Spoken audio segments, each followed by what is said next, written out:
Bom dia, pessoal. Eu sou Eloá, da equipe da Tribuna. Eu estou aqui com o médico infectologista, o Jaime Rocha, e ele vai contar pra gente e vai tirar nossas dúvidas a respeito do coronavírus. Perfeito. Coronavírus é um grupo de vírus que já existe há muito tempo. Dentro dos coronavírus, nós temos três mais graves e o atual, que é o SARS-CoV-2, mas que a gente está chamando de Covid. Covid é a doença, mas vamos chamar tudo de Covid que fica mais fácil. Esse vírus, a diferença é que ele faz forma grave. Ele não faz o resfriado leve e ele pode fazer a forma grave. Aí pode, como assim? A grande maioria vai fazer sintoma leve ou quase nada de sintoma. Alguns podem fazer quadros que a gente chama de gripal. Gripe é o nome da doença causada por influenza, que é outro vírus, tem tratamento, tem vacina. Não vamos falar disso hoje. O Covid, ele pode fazer febre alta, tosse, mal-estar. Então é disso que nós estamos falando. Tá. Então, assim, doutor, até para acalmar, né, os ânimos das pessoas que estão em casa, quem está de quarentena e quem está em isolamento, o Covid hoje ele tem preocupado justamente pela quantidade de casos que vem aumentando muito rápido, né? A gente até viu durante a semana, ao longo dessa semana, as pessoas indo aos supermercados, comprarem comida, estocando produtos de higiene, e eu queria que deixasse bem claro que não é motivo para pânico, né, doutor? Não, de forma alguma. A medida de contenção, os fechamentos e tudo isso, não está focado em proteger uma pessoa. Está focado em a gente proteger a coletividade. Como assim? Se a gente tem 100 mil casos em um dia, é uma curva assim. Não tem leito, não tem médico, não tem como atender. Se eu tenho 100 mil casos em um mês, 2 meses, 3 meses, a curva é assim. Tem gente para atender, tem leito e tudo isso. Então essas medidas todas são para que a gente disperse o número de casos ao longo do tempo. Tá? Quem vai fazer infecção, vai fazer infecção mais cedo ou mais tarde. Por melhor que sejam as medidas de isolamento, a gente não vai conseguir conter 100%. Então a gente está preocupado na nossa capacidade de atendimento. Ah, vocês disseram que ele não era grave. A gente disse e continua dizendo. Para a grande maioria das pessoas, não será forma grave. Mas se mesmo essa minoria acontecer ao mesmo tempo, eu não consigo atender. Esse isolamento leva as pessoas a querer fazer essa questão que você colocou. Compras exageradas, guardar, estocar, a brincadeira agora é do papel higiênico e de outras coisas mais. Não há necessidade. A recomendação é uma compra simples, suficiente para 15 dias. Haverá bom senso de termos que retomar atividades dentro de uma ordem cronológica correta. Todo mundo indo ao mesmo tempo para o supermercado não é ideal. Né? Faltar produtos não é ideal. Então nós estamos tentando equalizar isso para que as pessoas entendam. Não é motivo de urgência, é motivo de nos isolarmos para que os que realmente precisarem possam ser atendidos. Tá. Com relação ao fechamento das escolas, da suspensão das aulas, existe algum cuidado específico para os jovens, para as crianças dentro de casa ou na vizinhança, doutor? Perfeito. A primeira coisa que eu gostaria de falar até com os coordenadores de escolas. Todo mundo querendo ajudar tomou decisões as mais variadas. Nós temos que ter uma linha de comando. A linha de comando é a Secretaria Municipal de Saúde e Secretaria Estadual de Saúde. Porque daí as decisões são baseadas em critérios técnicos. Ah, o governo esconde, o governo não esconde. Esse momento não existe numa crise. A gente tem que pensar na coletividade, tem que fazer a coisa correta. A decisão está tomada, os próprios entes públicos realmente fecharam. Crianças em casa é para diminuir a circulação de vírus, para proteger os outros, os idosos, as outras pessoas. Crianças com formas graves não têm sido descritas ou são muito raras e incomuns. Então, as crianças, a gente está restringindo tudo isso para diminuir para a população. Eles estão fazendo isso para ajudar o avô, para ajudar os avós, não só os próprios, mas os de todos. As crianças, os cuidados em casa, são os cuidados que já existem. Higiene de mãos, elas estão sendo orientadas de forma lúdica, a questão do abraço, do beijo, porque nós somos um povo muito carinhoso. Então, de tentar nesse momento reduzir isso para que a gente possa reduzir a velocidade de transmissão. Uhum. A gente fala muito na questão dos idosos, né, como um grupo de risco. Quais são os outros grupos de risco? Pessoas com doenças crônicas, quem está mais suscetível a um coronavírus que seja mais forte, assim, ou que tenha complicações? São duas coisas diferentes. Suscetibilidade de infecção somos todos iguais. Sim. Tá? É claro, suscetibilidade de infecção muda se você tem mais exposição. Então, profissionais de saúde, pessoas têm mais risco de exposição, você vai ter mais risco de infecção. Mas se todos formos expostos de forma igual, todos temos risco de infecção. O risco de complicação que você falou, os melhores dados mostram que é uma curva de aumento de gravidade a partir dos 50 anos de idade, principalmente acima dos 80 anos de idade. Então, as pessoas marcaram um número de 15% de letalidade e 20% de letalidade para o idoso. Idoso no nosso país é 60, 65. Idoso em outros países é 80, 85. Então essa curva muda se você está na faixa dos 50, dos 60, dos 70, do 80 e assim por diante.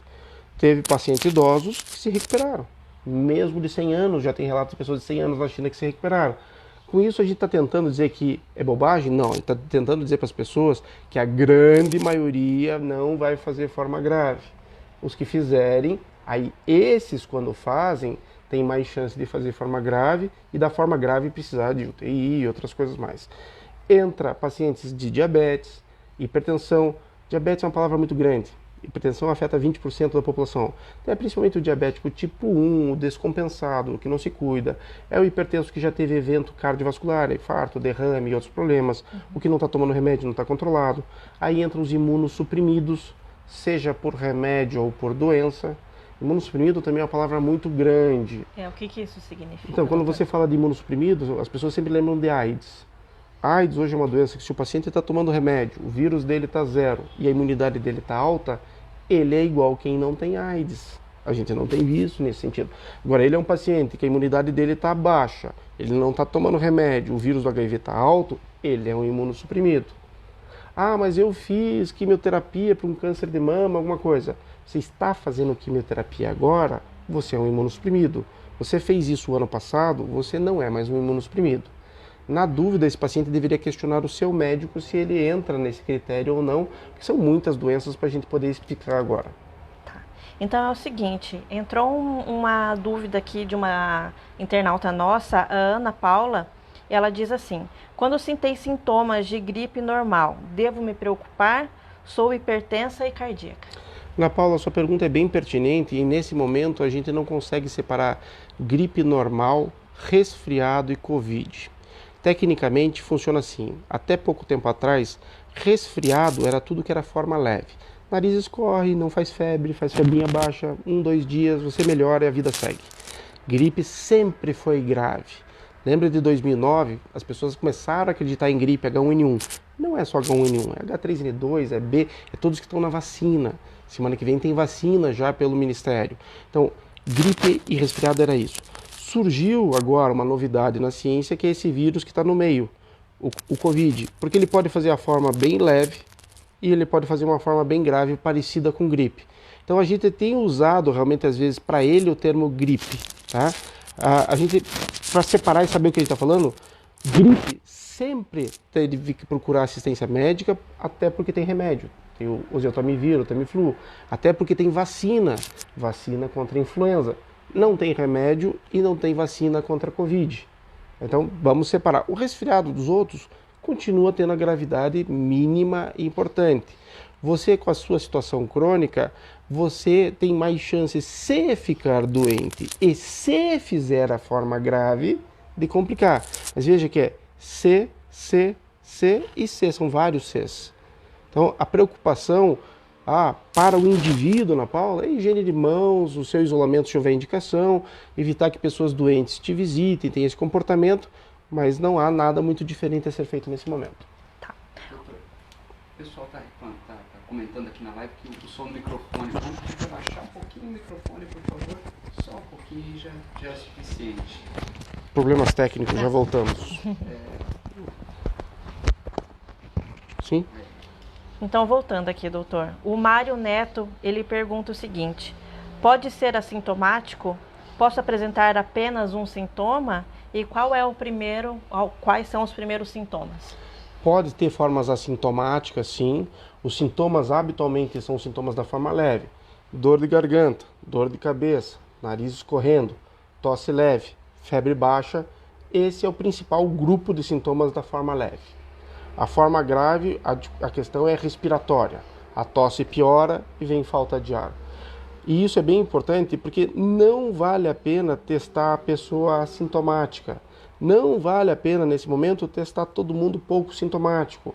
O teste tem que ser usado e recomendado para as formas graves, internadas, onde a conduta de isolamento muda. Se eu, Jaime, fizer um quadro desse hoje, eu saber se eu tenho Covid ou se eu não tenho Covid, não muda o que eu tenho que fazer para mim, porque não tem tratamento e os cuidados são iguais. Eu só devo ir para esse pronto-socorro se eu ficar com quadros graves, porque senão eu vou sobrecarregar esse serviço e a gente não vai conseguir atender as pessoas. Tá. A Andréa Gonçalves pergunta: tem como controlar esse vírus e nos prevenir ou é só uma questão de tempo para não se espalhar? É só uma questão de tempo para não se espalhar, André. A sua pergunta é bem pertinente e, de novo, a hora que você começa a fazer uma curva de casos assim, como tem sido apresentado em vários países no nosso, se você não fizer nada, essa curva segue grande e depois ela cai também.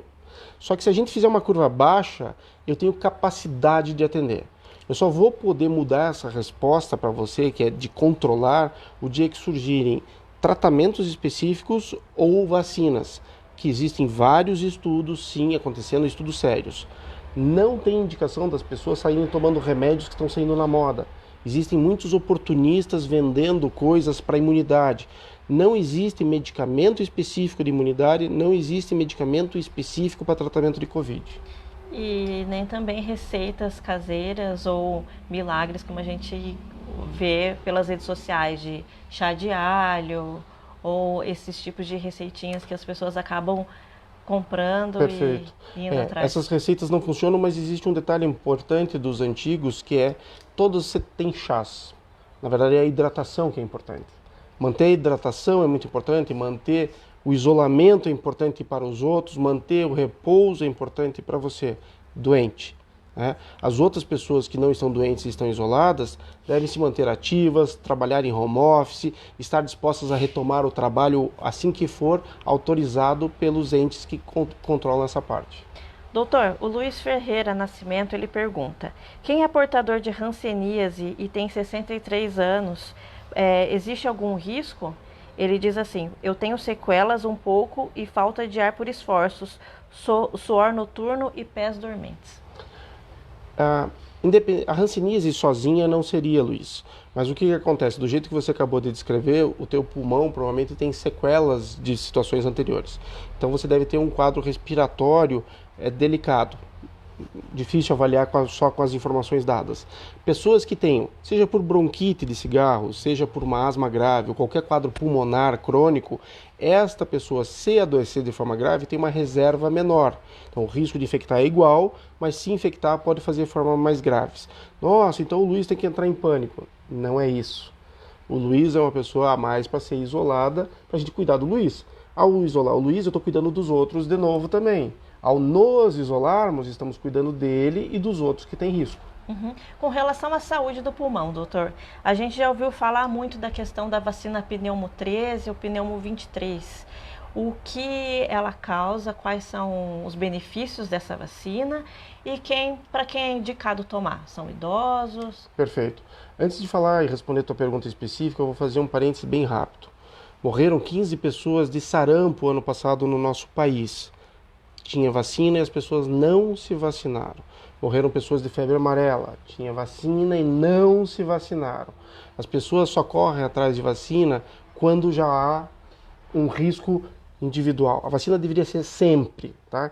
Então, dito isso, a pneumocócica já tinha indicação antes de Covid para todas as pessoas que têm doença pulmonar, cardiovascular crônica, pessoas que têm mais de 60 anos de idade, dependendo do tipo de vacina ou do paciente acima de 50 anos de idade.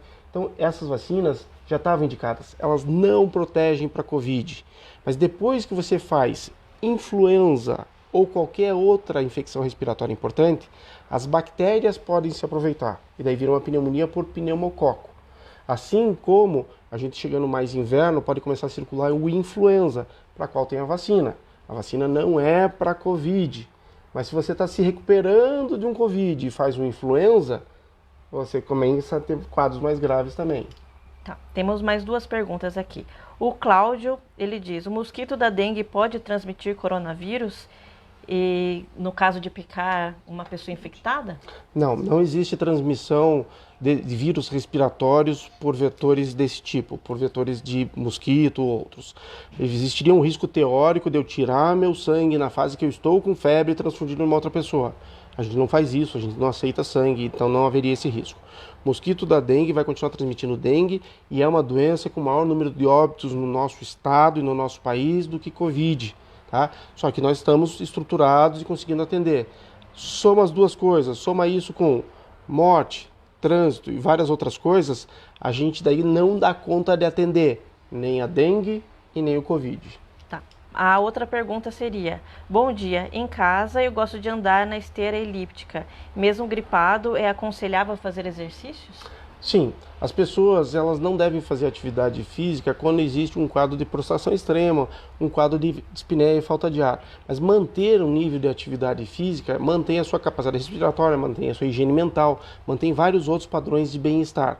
Você não deve fazer isso se você está muito com quadro respiratório, você deveria fazer isso de máscara, é teu o produto, e higienizar esse ambiente para que outras pessoas da família. Então, a gente tem que também fazer o nosso isolamento, às vezes, dentro da nossa própria casa. Ah, nós moramos juntos, eu estou doente, eu vou isolar. Ah, mas ela já foi infectada. Provavelmente sim. A gente mantém esse isolamento no mínimo 7 dias e depois a gente libera. Uma dúvida aqui que me surgiu agora, doutor. Quem é infectado pelo coronavírus tem chance de se infectar novamente? Essa pergunta ainda não tem uma resposta científica clara e provavelmente a melhor resposta, baseado em outras coisas que a gente faz analogia, é que você cria imunidade específica. Usando o paralelo da dengue de novo. Se você pega a dengue 1, você não pega a dengue 1 de novo, mas você pode ainda pegar o tipo 2, o tipo 3 e o tipo 4. Então, provavelmente, quem faz Covid não pega Covid de novo, mas pode pegar outros coronavírus no futuro. Tá. Andréa Moura pergunta: rinite crônica tem algum problema? Não. A rinite é um fenômeno alérgico. O problema da rinite é que vai fazer você ter um hábito muito maior de levar a mão no nariz, na boca. Então você é uma pessoa que tem que estar mais atenta à sua higienização de mãos, tentar controlar a tua rinite para evitar esse hábito. Esse hábito deveria existir antes de Covid, durante Covid e depois de Covid, para gripe e outras doenças respiratórias, conjuntivite, algumas infecções hospitalares, para várias outras coisas que as nossas mãos são vetores. Tá. Então, assim, doutor, para ficar bem claro, para quem ainda não entendeu que a questão da higiene da mão, tanto com água e sabão como com álcool gel, né? Existe algum outro cuidado específico para a prevenção do coronavírus? É a questão da etiqueta de tosse que se fala. Então, se eu tossir na sua cara, além de ser uma falta de respeito, há um risco porque há uma distância menor do que 2 metros. Às vezes você vai achar 1,5 metro, 2 metros, tudo isso ainda estamos analisando melhor. Além do que, a tossir na mão, a tosse não transmitiu, mas a minha mão vai transmitir para você. Ou a tossir no ambiente. Então, tossir na manga é o que se recomenda porque é o que a gente tem mais disponível naquele momento. Se você teve que tossir na mão, você vai ter que ir lá, lavar e higienizar a tua mão. Lavar a mão não é água na pontinha do dedo. É palma, palma, dorso, dorso, entre os dedos, dedão, dedão, as pontas, ponta, punho. Então é uma técnica que pode ser feita com água e sabão ou com álcool gel e alguns outros produtos. O álcool gel segue o mesmo padrão, Sim. Dorso, entre dedos. Se você mergulhar no álcool e tirar do álcool, isso não funciona. Tem que ter essa fricção. 1 ml é o suficiente e essa fricção que é importante em todas as superfícies. Tá. A Neuzi Motas, ela pergunta: tenho efizema pulmonar moderado e 64 anos, devo me preocupar? Você é uma das pessoas que tem o que a gente chama de fatores de risco. De novo, você pode nem pegar, você pode pegar e fazer uma forma leve, você pode pegar e fazer uma forma grave, a tua forma grave pode não ser nem ligada a outras situações, mas você é uma pessoa que, se fizer uma forma grave, tem um pouco mais de risco. Então, você tem que ter essas coisas à disposição e pedir para as pessoas não te visitarem se estiverem doentes. Ah, mas e como é que eu vou fazer mercado? Como é que eu vou fazer essas coisas? Alguém faz para você, ou se você tiver que sair, você é a pessoa que tem que ser bastante atenta com essa higienização de mãos em ambiente. Ah, e máscara para mim. A máscara em ambiente público não está recomendada, exceto para quem está sintomático e tem que sair. O sintomático não deveria sair, mas às vezes ele tem que sair. Ah, mas eu quero porque eu quero usar máscara. Entenda que se você usar máscara e levar a mão no olho não funciona.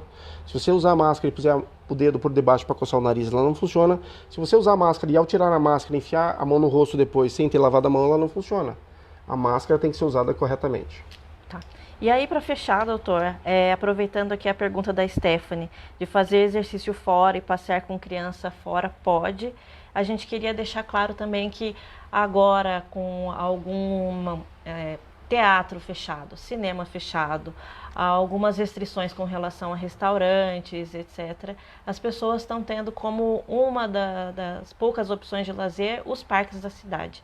Existe alguma recomendação específica? Porque imagino que o parque por si só não seja um ambiente 100% seguro, né? O parque depende se você está falando de um parque com aglomeração ou sem aglomeração. Se todo mundo for para o parque virou um ambiente de aglomeração. Não tem como manter as pessoas lá. Então, isso tem que ter um certo racional e um cuidado das pessoas. Fui para o parque, tá cheio de gente, vou tentar achar um lugar do parque mais isolado ou vou tentar me manter o mais afastado possível. Por enquanto não foi feito fechamentos de parques e outras coisas mais. Porque o que acaba acontecendo é que as pessoas não acreditam e não seguem o órgão regulador. Ah, não vá... E as pessoas transformam isso em férias. Daí vão para os bares, aí vão para a praia, e daí vão confraternizar. Não é este o objetivo. O objetivo é diminuir o contato para diminuir e espalhar os casos. Então, assim, doutor, para finalizar, a gente queria dizer que agora não é momento para pânico, que agora é momento, né, de acalmar os ânimos e fazer esse isolamento para que essa doença não espalhe muito quão rápido possível. Exatamente. É uma doença grave, merece nosso respeito, teremos notícias de casos graves, teremos notícias de óbitos, sim, isso não há dúvida, mas nós temos que entender isso sempre dentro de um contexto maior. Existem várias outras doenças, existem vários outros riscos, mesmo os nossos ouvintes aqui e assistentes que questionaram, eles têm outros riscos. Quem tem enfisema pode ter pneumonia por bactéria. Quem tem os outros problemas lá pode cair em casa e quebrar a cabeça, pode infartar. Então, os cuidados têm que ser com bom senso nesse momento e seguir as ordens dadas pelo Secretaria de Saúde, Secretaria de Estado de Saúde, Ministério da Saúde. Tá, uma última pergunta aqui. Vai encerrar pela terceira vez. Para encerrar, por último, o Eduardo Luiz pergunta, fumantes são grupos de risco? Fumantes são um grupo de risco gravíssimo. Pare de fumar já, Eduardo. Tá? Você é um grupo de risco para câncer de boca, para câncer de pulmão, para câncer de bexiga. Se preocupar com o cigarro agora, por causa de Covid, é um pouco de contrassenso. Tá? Então, assim, todo mundo que fuma há muito tempo vai ter lesão pulmonar e vai ser grupo de risco, sim. Então, pare de fumar já, mas não é só para o Covid. Então tá. Pessoal, é isso. Muito obrigado por ter assistido a nossa live e acompanhe toda a repercussão do coronavírus no nosso site da Tribuna. Até lá!